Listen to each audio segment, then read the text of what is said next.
Everyone, now I would like to demonstrate an experiment using air permeability apparatus. The main aim of your experiment is to determine the surface area of a given sample using air permeability apparatus.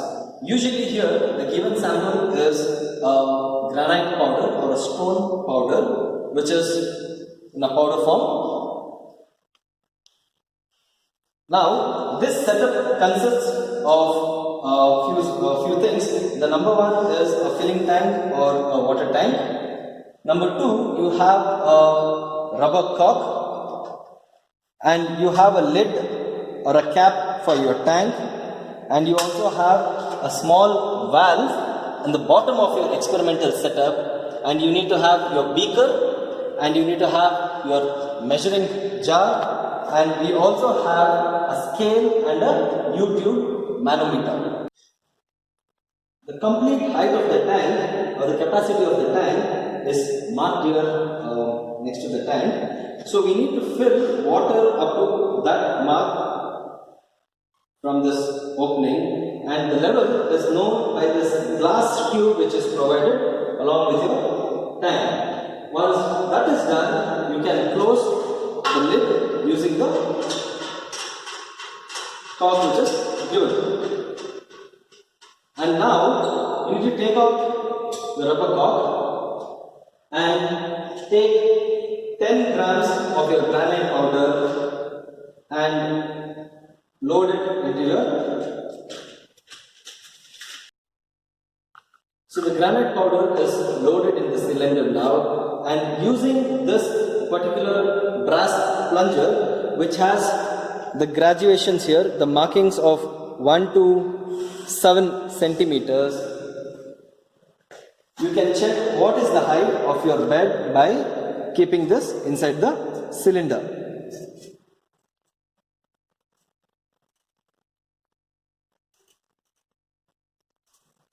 So the bed height shown in this cylinder from your plunger is 1.3 centimeters.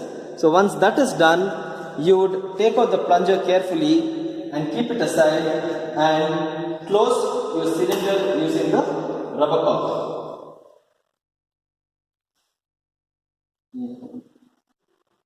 Now the experimental setup is ready for taking your readings. The manometer level is shown here, by the water, and we need to collect 250 ml of sample. And before collecting 250 ml of sample in this collection jar, you need to open your valve in 3 different velocities at 3 different times. The lowest velocity, the medium velocity, and the highest velocity of flow. So this is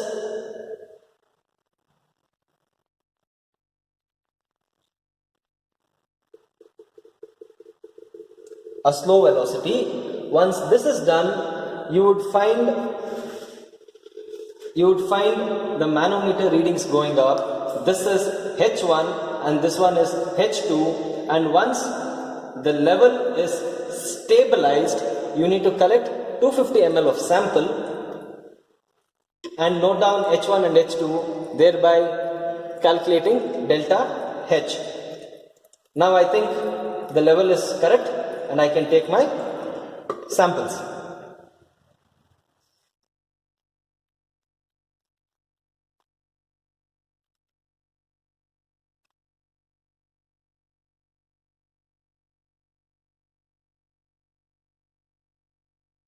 Here the height at H1 is 67.5 and height at H2 is 63.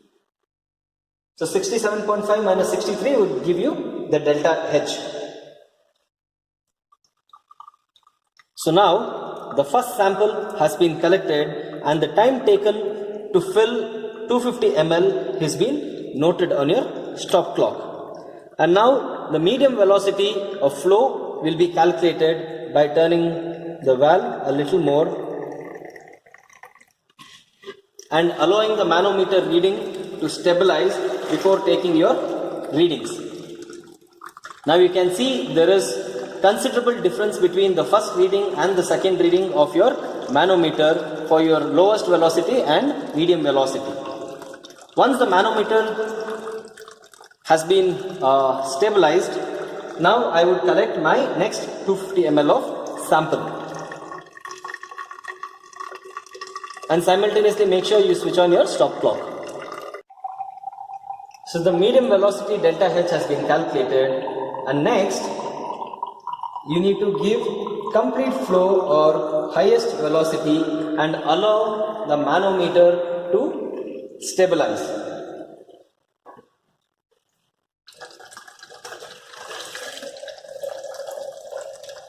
Now there is much more difference between the first and the second reading compared with your third reading. Once the manometer has been stabilized, then you would start collecting your sample by simultaneously starting your stop clock.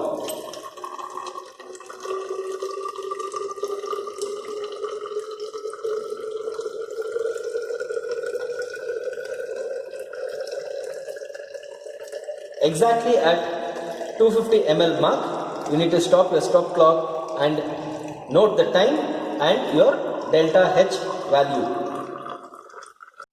The average surface area of this particular granite powder or a given sample is being calculated using an air permeability experiment. In this, the most important thing for us to remember is collection of 250 ml water in low, medium and highest velocity of the flow, and noting down the exact timings of those three values.